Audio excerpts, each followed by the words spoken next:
Dom DeMarco.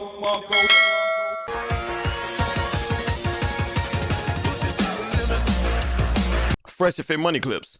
Step into the summer of 2022 with a Blazing Money Mondays edition on the FreshandFit podcast. Join Myron, Fresh, and special guests Charlie and Miguel, aka Dollar Cost Crypto and Cultivate Crypto, for an explosive episode 49. Dive deep into the world of cryptocurrency and their exclusive crypto course. Don't miss out. Tune in now and ride the wave of crypto knowledge with Myron, Fresh, Charlie, and Miguel on the FreshandFit podcast.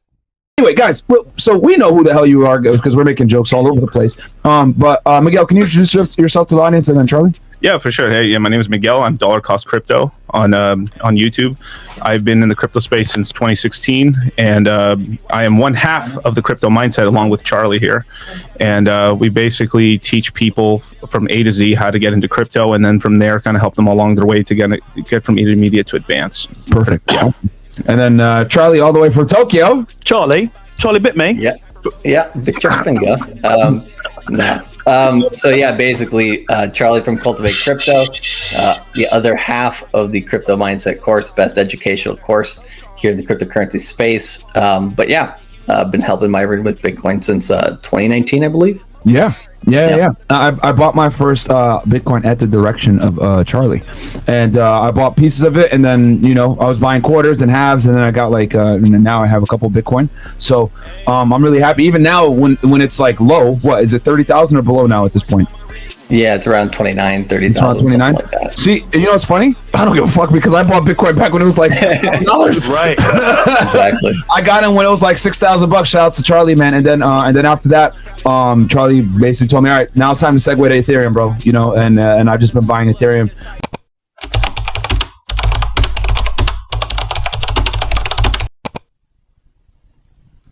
Welcome to the CEO Network by Fresh Prince CEO, your gateway to unprecedented success in 2024 and beyond. Join a community that thrives on innovation, collaboration, and growth.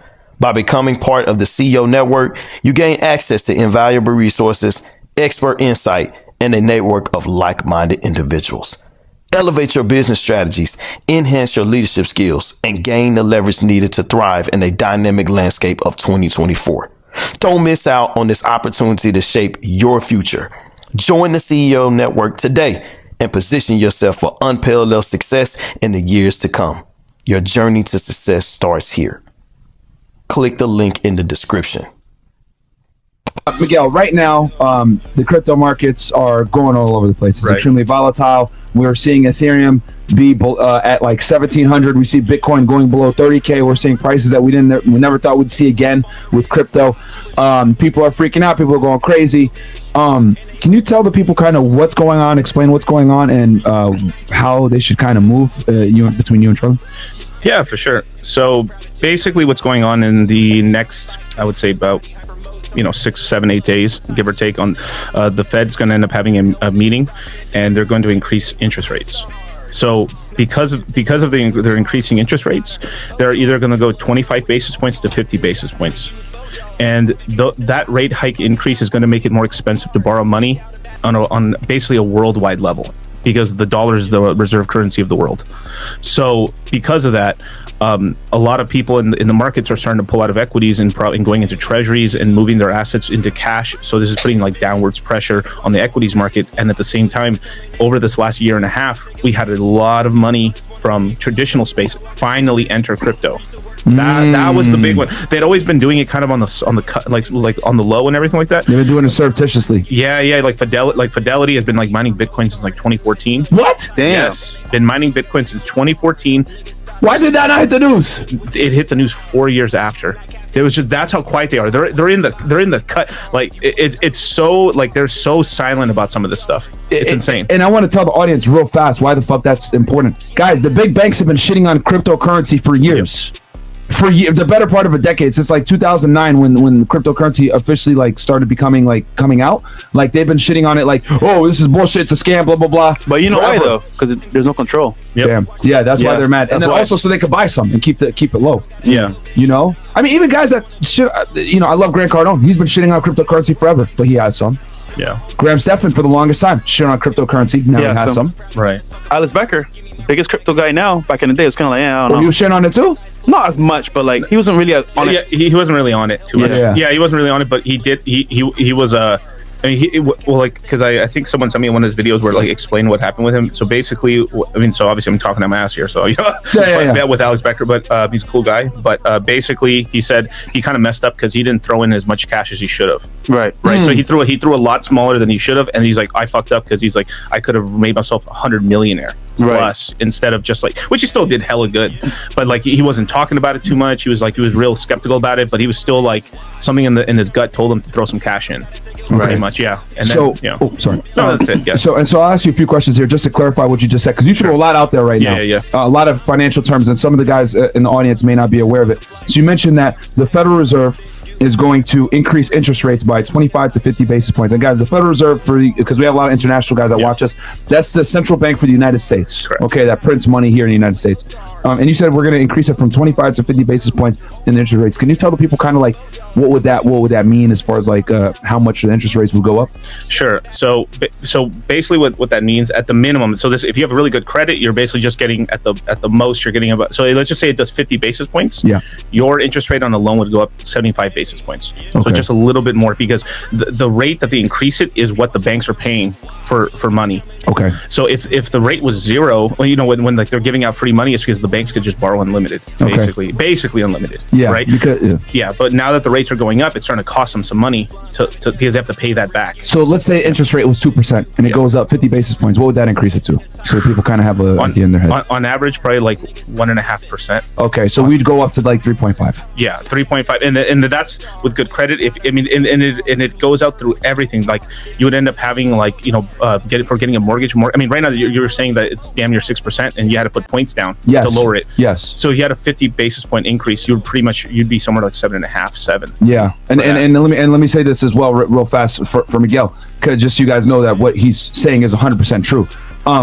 When interest rates go up, guys, it affects all asset classes. Yep. It doesn't just affect one asset class. Like in real estate, right now, I remember I was doing loans at the end of last year at like 3-4% interest rate. Right. Now, I closed on a house a month ago. I told you guys about that duplex I did. It was like 6.25. I had to spend another $10,000 of my own money to bring the interest rate down to by 5.7, guys. Yeah. Okay, so that's where we are now with interest rates, which is good because it gets some of the buyers out the market, whatever it may be.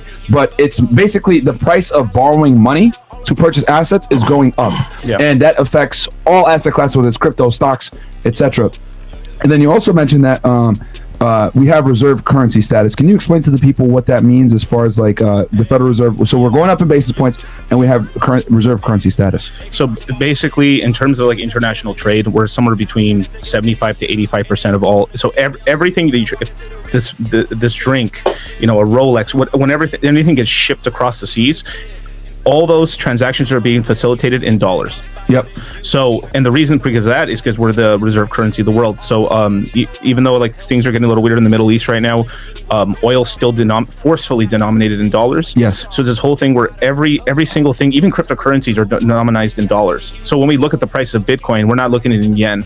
We're looking, or peso or whatever. We're looking at it in terms of dollars, right? So it's this whole thing where the way where people end up like looking and putting their value is in the dollar, because because the United States can essentially print all, because of that demand that they have, they can print as much money as they want, but then they export all those dollars out to the rest of the world, because the rest of the world ends up borrowing internationally from each other in dollars, not in local. Because it's like, let's just say I was like, let me give you a good example. Let's just say I was France and I was trying to lend, like there is euro markets and stuff, but this whole thing, let's just say you wanted to make a deal with someone outside of the eurozone. They're like, I don't want to take euro and stuff like that. They want dollars, because dollars is traded everywhere, because you use dollars to get oil, and you get all the major commodities are in dollars. So especially if your country needs food, you need dollars. Yep. So it's this whole thing where everyone's like, it's sort of like you're trading in kind of like shit coins. Yeah. And then, but like you come back to Bitcoin, and the Bitcoin is the dollar. Even though I know some people are going to be hating on that, like about like the dollar being but like it's crazy, because it's like right now the United States is increasing the interest rates and trying to bring down the inflation rate on the dollar. Every other currency around the world is actually inflating more than the dollar right now. Yes. Yeah. So guys, basically, long story short, when we have reserve currency status, because people wonder all the time, well, how is it that we're printing all this money? Yeah. we have all this debt, but for some weird reason, the economy hasn't crashed. Guys, the reason why is because we are the reserve currency of the world, okay? Back in 1974, the United States struck a deal with the Saudis, okay, that we would protect them, and they would basically sell oil in only dollars. So if you want to purchase oil from Saudi Arabia or the Middle East in general, you have to purchase in dollars. Well, what that does is it forces everyone in the world to do trade in dollars. Not only is oil, right, they call it the petrodollar, but every other commodity that you want to purchase in the world is done in dollars. So everyone needs dollars. So that's why we don't necessarily feel the force of printing all this money, because the rest of the world needs the money to do trade. So we broke this down with George Gammon if you guys want more details. But in general, think of it as we have like a domestic dollar, and then we have a dollar that's out there in the world circulating for trade for foreign countries. That is why the United States hasn't necessarily felt the pain of printing all that goddamn money. If we were like anyone else, like Venezuela or Zimbabwe or whatever, we would have been fucked. Yeah. But since we have reserve currency status, it allows us to print money almost with impunity. If our dollar ever goes to that point, we're done.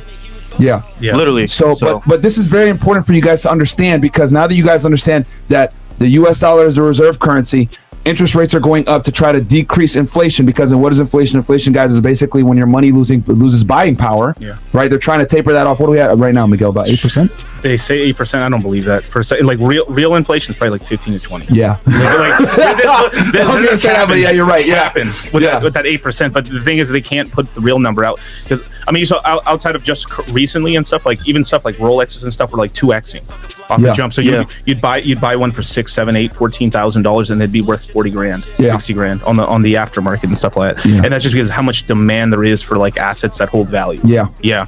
So anything that actually holds value or you really want is that's why you had equities, you had crypto, you had real estate. That's an interesting way that's actually genius. Yeah. Anything that you actually want is going up, because that's actually what the worth, like those things that have value. So you're able to gauge the actual inflation rate by looking at hard assets. Yeah. I like that. Yeah. With watches. I never thought about that, because you're right. The watches have fucking doubled and tripled. Yeah. even now, like even like, because now that they're increasing the rates, they're going down. They're like down like 20% on the quality ones at most and stuff. But on like some watches and stuff that are like the one you have right there that's discontinued, that one's going to hold the value really well. There's like some other plain Jane ones that are like a lot. They're going to take much more of a hit just because they're going to keep making them. Yeah. So limited runs, or especially like that one, LeBron. I think it wasn't LeBron James wearing that one. Yeah, that's a good watch. One. Yeah. But you got a nice one too. What's that one? Oh, that's Bluesy. Yeah. Get kill now here, baby. Two-tone, baby. But guys, so I wanted to make sure that you guys get that foundation. I don't want to be redundant or boring or anything like that, but you need to understand how money works in general and how the US dollar works, so that the rest of the conversation that we're going to go into crypto specifically makes more sense. Yeah. So the Fed's going to increase interest rates, and then was there anything else in about 8 days they're going to have a meeting? That's that Miguel, you brought it up. I didn't even fucking think about this shit. That in November is going to be the fucking voting heat time. So like, yes, it's in their best incentive to get inflation under control so the Democrats can go ahead. And I don't pay attention to politics. I don't give a fuck. But you guys should pay attention to politics when we're in a situation like this where it affects the money markets, okay? Especially if you're in crypto, stocks, etc., because the politics does affect. I mean, hell, interest. I don't know if you guys remember this. Interest rates, when the Fed announced that they were going to increase interest rates, the fucking market tanked. That's when we began this issue. This one, when the market started to tank, was at the end of last year, was when they said, oh, we're going to increase interest rates. And then bam, stock market started going crazy. It started being volatile, crypto markets. And then when January hit and we hit into the new year of 2022, that's when everything like really started crashing. And we've been negative on the stock market the past like 7-8 weeks. Power of a news update going out there can change the tide of things. This is crazy. Yeah. Charlie, what's your take on all this, bro? All the way from Japan, obviously. I was just gonna say, if you look at the schedule of the rest of the rate hikes, basically we have one here in June as potential, and I agree with Miguel. Basically, we're going to get a rate hike, but then we have until the election, we have 3 more. One in July, next one I believe is in September, and then one in November. Okay. And traditionally, we've seen them not do over 3 rate hikes in a row, previous times when they've been doing rate hikes. So like Miguel mentioned, if June is the last time that they do a rate hike, the next 2 chances they have prior to the election are September and November, right? Because July is basically canceled out. So if you see September and November is definitely a no-go because that's right at the election. Yeah. September is way too close. So essentially, with the rate hike, this one being the last one potentially coming in, they may be flooding the market, putting a bunch of negative news into the media, and essentially creating the lows, I believe, between now and October. So if the stock market starts bottoming out, you'll probably see crypto bottom out. But I think the real estate market, you probably see continuing on into next year in terms of going to new lows. So go ahead, Charlie. You can go ahead. Oh, the only thing I was just going to say is you should mainly focus on 3 right now, which is stacking your cash, stacking your Bitcoin, stacking Ethereum. We were talking about Hex before. When you say cash, you mean fiat currency, Charlie, for the people? Sorry. Fiat, like regular cash? Yeah, regular cash. You can. I like to put it in crypto because you basically get higher yield on it. So hold it in there.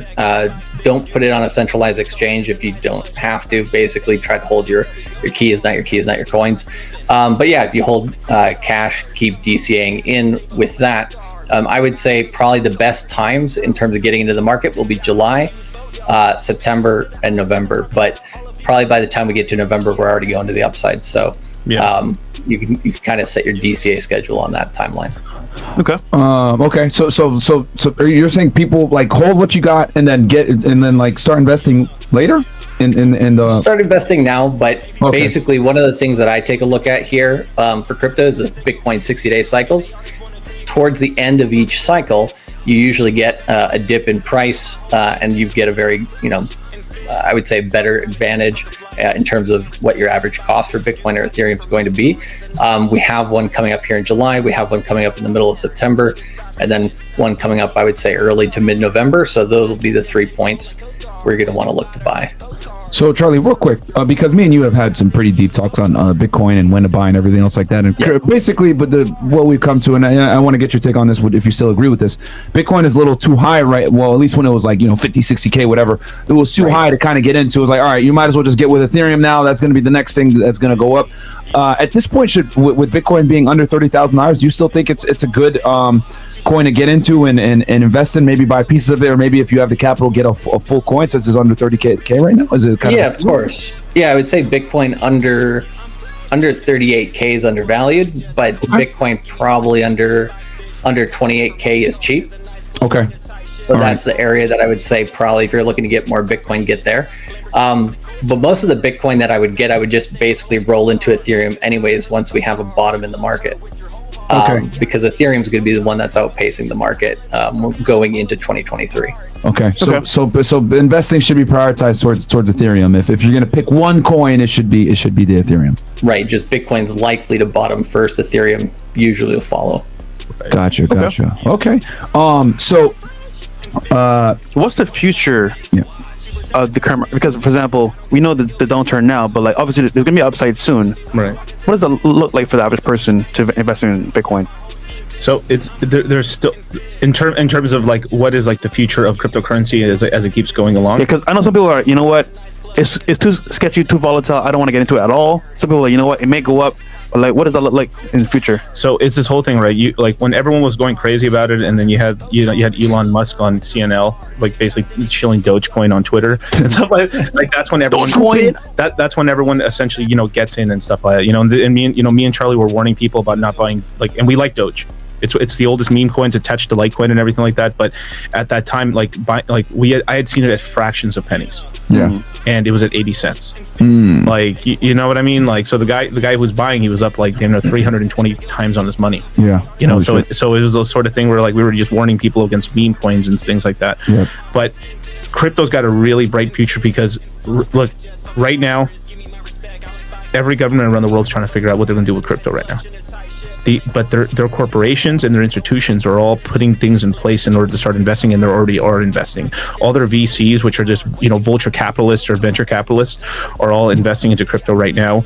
You just had Andreessen Horowitz pull up a $4 billion fund to start investing into crypto, and they're going to allocate about I think it was 1.1 or 1.3. Chipotle's about to start accepting Ethereum. Yeah.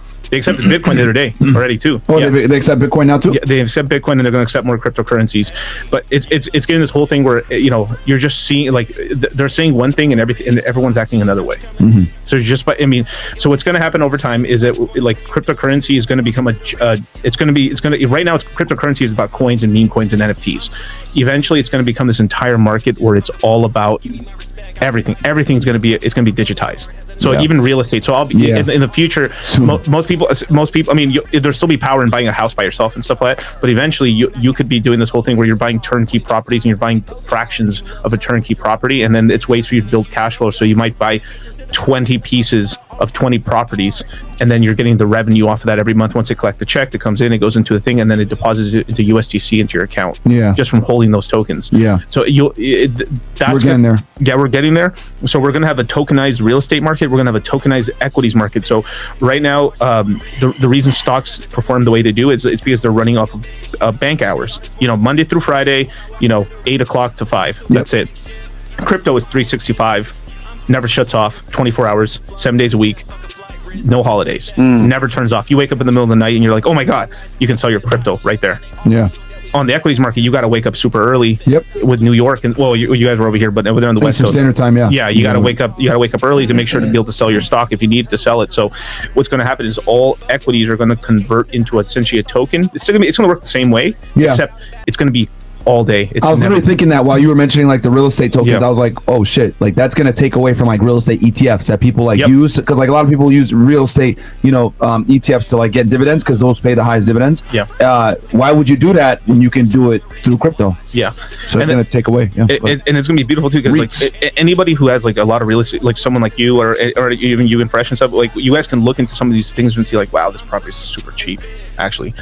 Let me buy it. Boom, boom. And then you could buy on the low, because what's going to happen with some of these, like, I'm kind of telegraphing in the future here a little bit, but like of course. 5, 6, 7, 8 years from now, you're going to have these properties that are going to be worth twice as much as they are on the market. So once this thing really gets popping, the first stocks that come into the crypto market, the first real estate properties that come into the crypto market, they're going to fucking go up massively compared to the regular market. So if like Tesla ends up making their stock into a token, which I think at some point they will. Of course they will. That token will be worth damn near 2 to 3 times more than the actual price on the equities market. And on top of that, you'll be able to yield on it, because this is when like one really messed up thing that equities that do wrong is that you don't really own your equities. You own it on your, when you have it on Robinhood, you don't really own it, because what they do is when you buy it, the company that holds the actual paper on the stock that lends it out to other institutions for shorting. So that basically what they should be paying you, like even if a stock doesn't have a dividend, there's a secondary market for borrowing and lending for shorting. So it's like people want to like borrow, like lend me to 100,000 shares so I can essentially go short or go long, which means I'm betting that it'll go up or down. And what they're doing is that's what shorting is. That's what shorting is. Yeah, shorting and longing basically. And here's the problem is that they're not giving you the profits of that. So you hold it in your thing, you're getting your dividend and everything like that, but they're over there making money on the back end. So it's like you essentially have like it's not real. When you're getting rid of this fucking middleman that's out here actually making a lot of the money when you go ahead and you get into the token game. If once crypto does that. And so what'll happen is like a stock like Tesla, when Tesla's really hot, everyone wants to like buy it, short it. It's expensive as fuck. What is it, like a couple $1,000s right now? Or no, it's like 400. I'm sorry, I'm thinking of Google. But when it's red hot, like everyone's like going crazy about Tesla again. At some point, if you have the crypto version of it, you can lend it out probably on 30%, 40% on Tesla. Wow. On a stock. That's crazy. On a stock. Just because the demand's going to be so crazy that there's no shares, so they have to really incentivize you to lend them shares. I got a question for you, Miguel. In November, we got the election stuff going crazy. It's going to be a political thing because it is an election year, right? Hypothetically, we know Trump is going to run. If Trump wins, you think we're going to see a surge in the market where things are going to get back up a bit? Equities and crypto, but they're gonna. So it doesn't matter who wins; they're gonna put some regulation on crypto. No matter what. I mean, no matter which administration comes in, they're gonna put. It's coming. Well, they already started last year with the IRS. Regulation's going to be probably the biggest thing come September, especially. around September, you have the Biden administration coming out with its first official regulation stance on digital assets, including cryptocurrency. So you're going to see that talk going basically the rest of the decade from September in terms of them actually taking action on it and regulating crypto. So it's going to be both good and bad for crypto, right? I think a lot of the stuff that we were discussing there just a moment ago with stocks and stable coins and different things like this, the things that basically threaten the traditional markets, those are the things that they're going to come after and regulate first. So first, stable coins. I think eventually we'll have those synthetic assets and derivatives here in crypto. But they're going to, they don't want you to own your own things. So over time, they're just going to find ways to, regulate this out so that's proper for the traditional space as well. But crypto still, if you use most of the crypto platforms today compared to, let's say, PayPal, right? It's just ridiculous. It's day and night, the difference between the two. So yeah, the threat to the financial system is real, but at the same time, they see the advantage with it as well. So. For an unforgettable summer of 2022, filled with crypto insight, subscribe to Money Monday's edition of the Fresh and Fit podcast. Join Myron, Fresh, Charlie, and Miguel on this journey of financial empowerment. Hit subscribe now and stay tuned for more exclusive discussions, keeping you ahead of the crypto game. Subscribe, stay informed, and elevate your summer with the Fresh and Fit podcast. Push it to the limit.